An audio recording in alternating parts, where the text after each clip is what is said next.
इस तरह क्वेश्चन हमें एडवांस और जेईई मेन में काफ़ी बार मिले हैं और देखिए तो लेटेस्ट है 2023 का क्वेश्चन है सेकंड शिफ्ट का।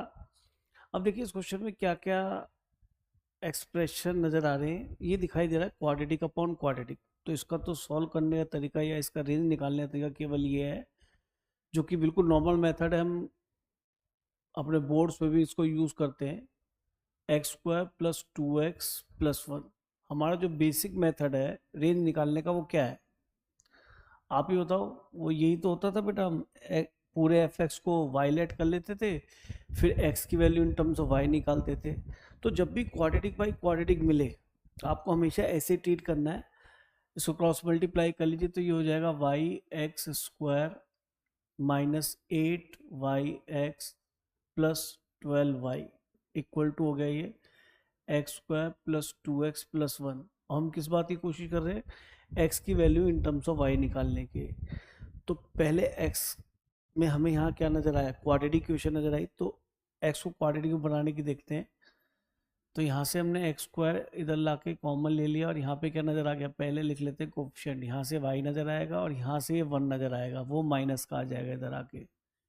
फिर आए हम प्लस, यहाँ से अब फिर x बनाने के लिए माइनस का 8y हो गया और एक x इधर से आएगा तो -2 इसके साथ नज़र आएगा। फिर आए वो टर्म जिनके अंदर x नहीं है, क्वाड्रेटिक बनाने का तरीका ये होता है। तो ये हो गया बेटा 12y और इसको इधर ले आए तो ये हो गया -1। आई थिंक क्वाड्रेटिक इक्वेशन बन गई। अब हमें यहाँ से x को डिफाइन करना है। अब आप जानते हैं क्वाड्रेटिक इक्वेशन में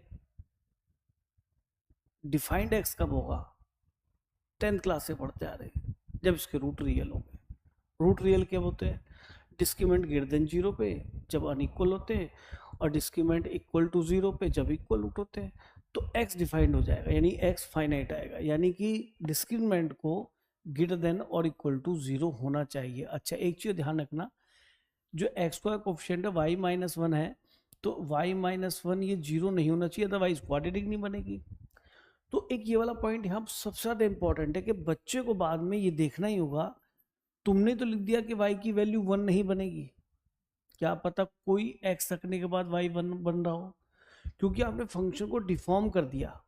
इसलिए ये वाली बातें यहाँ होती है। तो इसको हम लास्ट स्टेज पे देखेंगे, कहीं ऐसा तो नहीं y 1 बन रहा है, नहीं बन रहा तो कोई दिक्कत ही नहीं, क्योंकि हम तो y ही निकालना चाह रहे हैं, रेंज पूछा उसने हमसे। तो सिंपल है, हर क्वाड्रेटिक बाई क्वाड्रेटिक के क्वेश्चन में आपको यही करना है, डिस्क्रीमेंट ग्रेटर देन 0। और जो एक्स का कोफिशिएंट अगर बनेगा बनेगा ही ऑब्वियसली, उसके अंदर अगर y दिखाई दे तो ये देख लेना कि कोफिशिएंट 0 नहीं होना चाहिए।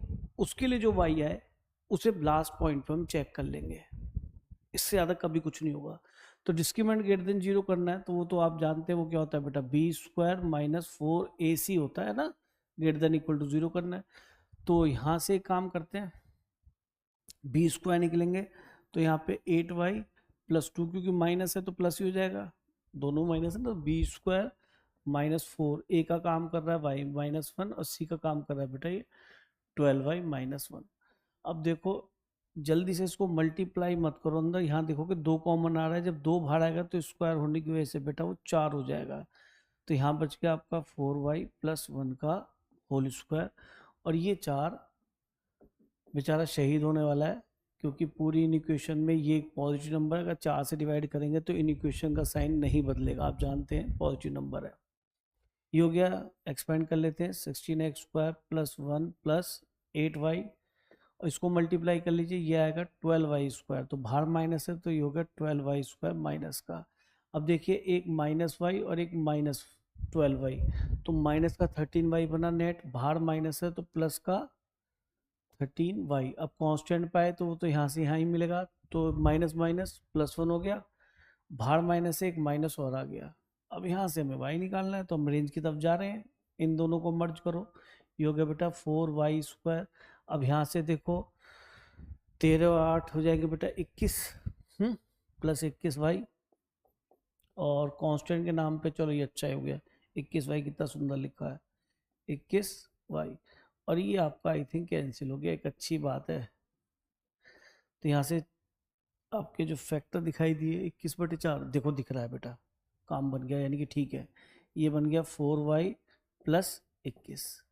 तो ये सब हम जानते हैं कि इसके सबसे पहले इसको सॉल्व करने के लिए क्या करते हैं बेटा, इसको 0 पुट करते हैं तो इससे y की वैल्यू 0 मिल जाएगी, इसको 0 पुट करेंगे तो y की वैल्यू -21/4 मिल जाएगी।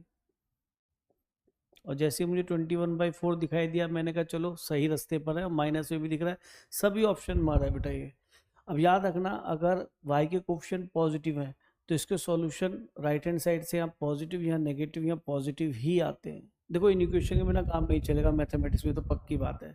ये तो समझो कि हमारे बेसिक जो हम टेबल्स पढ़ते हैं वो है ये, ठीक है।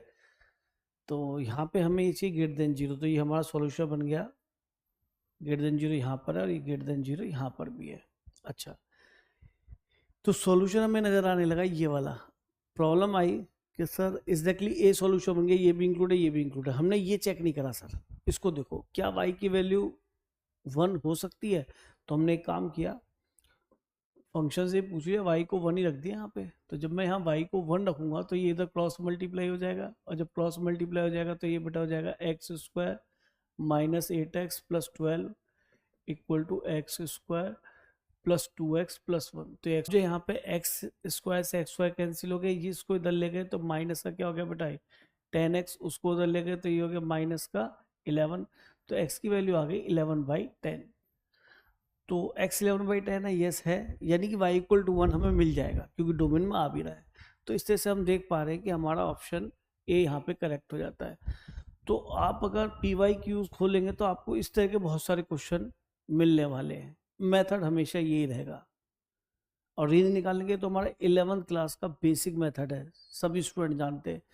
तो ये समझिए कि इस तरह क्वेश्चन हमें वहाँ ढूंढने हैं। अब एक चीज़ नजर आ रही है यहाँ पे, 2 और 6 नहीं होना चाहिए डोमेन में। वैसे तो मुझे इससे कोई फर्क नहीं पड़ता, पर फिर भी देख लीजिए कि ऐसा क्यों हुआ, क्योंकि इसके फैक्टर ये हो रहे हैं और डिनोमिनेटर कभी भी 2 और 6 नहीं होना चाहिए, ठीक है।